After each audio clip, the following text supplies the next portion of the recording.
and also subscribe to the channel so you can see any further videos I post which may interest you. So today I am going to show you the effects of a broken neutral or a lost neutral on a three-phase power system.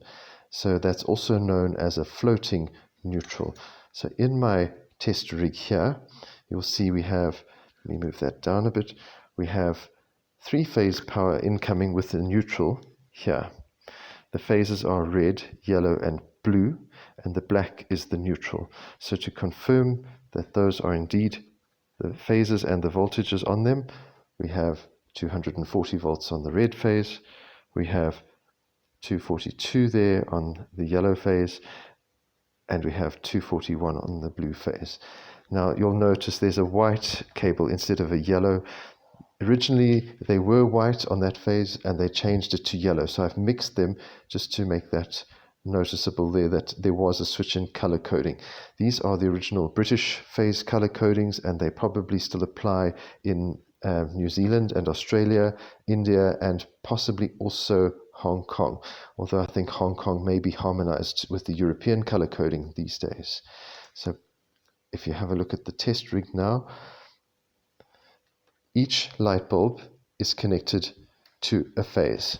So this red phase runs the left light bulb, the yellow phase is running the middle light bulb, and the blue phase is running the right hand side light bulb. Now if I switch them on, you'll see each of them is working. If I switch off the neutral here, that switches to simulate the broken neutral. So each light bulb has a switch, and the neutral has a switch as well to simulate that broken neutral. Now in this case here, each of these light bulbs is a 77 watt 240 volt halogen from Osram. So they are identical bulbs, which means in this case that neutral will carry no current, as the phases, the sum of each of the phases together will give you a voltage of 0 because they are out of phase with each other, and that's how they generate these voltages. So on the neutral in this instance, there is no current actually flowing. This is very rare to find that sort of situation in the real world. That's why the neutral is important. It always carries the imbalance current back to the transformer. Now, if I switch off this neutral, there is no actual difference in the brightness of the bulbs that you can notice. There is a slight change you'll see here from the false neutral now back here to the real neutral when it's off, because there is a little difference with what's generating and what's flowing in the neighborhood, and these bulbs being equal, they have balanced out. So there's a 2 volt difference. If I switch the neutral back on, the 2 volts disappears. So somewhere along the way, one of the phases is slightly more loaded and is making the difference in the neighborhood. So now with the neutral off like that, and let's go, we'll check red phase voltage is 240, yellow phase there is 244, and 240 there on the blue. Now to simulate what's going to happen here, if I change these light bulbs, let's leave this one as the 77 watt on the side here. So I'm going to change the other two for different wattages. So this one in the middle, I will make the candle bulb. Now remember, this one is going to be a 40 watt bulb. This one is a 60 watt bulb. So we have 60 watt, 40 watt, 77 watt. So the 77 watt on the blue phase will be the loaded phase. The one in the middle, the yellow phase, will be the least loaded phase, and then the 60 watt on the red will be not quite in the middle, but almost in the middle of the 3 phases there. So if I switch on now, you'll see each bulb works, slightly different brightnesses, the halogen being much brighter because it's also much more efficient, and the voltages are, as always, consistent with there.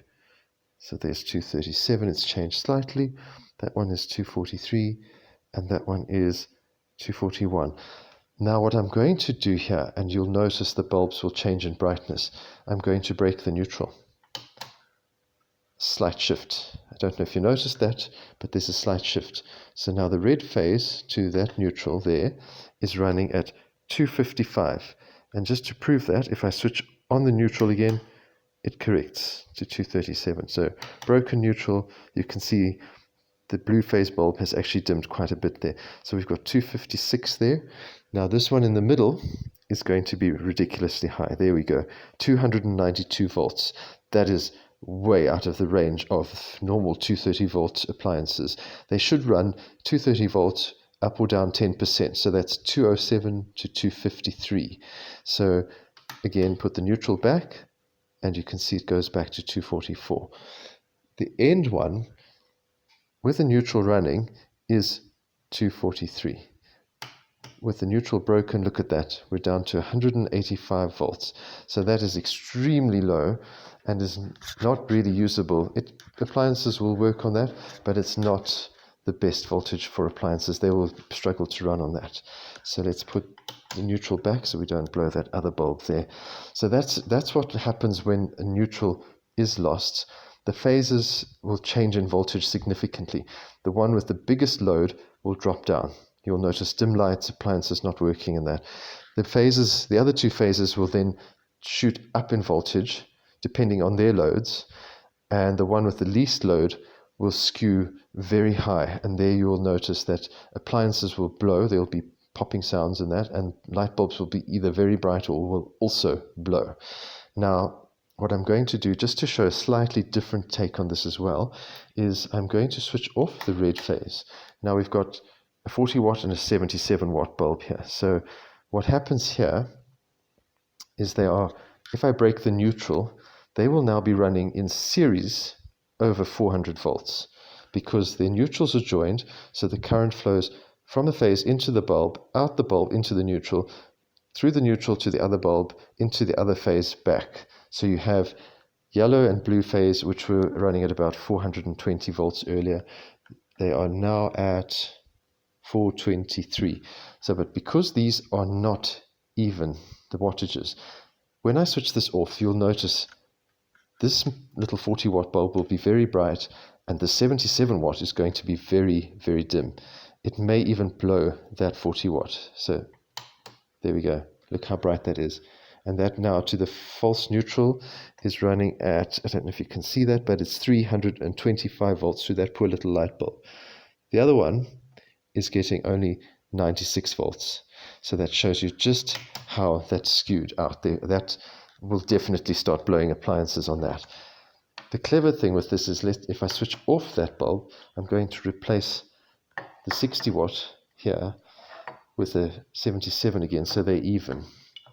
So now we have two 77 watt bulbs, okay? When we do the same thing and they run in series like that, the voltage will then halve exactly because they are equal bulbs. So if I break the neutral now, you see they went slightly dimmer, and the voltage running on that bulb there is, sorry, let me make the contact there, is 206, and on the blue phase is 208. So they're slightly off from perfectly even. There we go, 207 and 208. So the bulbs are not exactly identical, but they're pretty close. I mean, that being 1 volt out from each other. That is actually pretty usable, 206, 207 volts. That's still usable. But the catch is if one bulb is removed, the other one will stop working because this is now series. It's like Christmas lights. So let me take out this one. The other one's a little hot. And I take it out, you can see it's gone. But if I put it back, they both come back on. So that proves it's a series circuit. If I switch the neutral back on, they both go brighter. I can remove this bulb and the other one is still working. I hope this explains some of the workings of three-phase for you and why a broken or floating neutral is such a problem in a three-phase circuit. So it's not a common occurrence, but a neutral can be stolen, it can also be corroded, or it can just break from age sometimes, or a bad joint. The theft of a neutral at a substation as well, that has happened sometimes.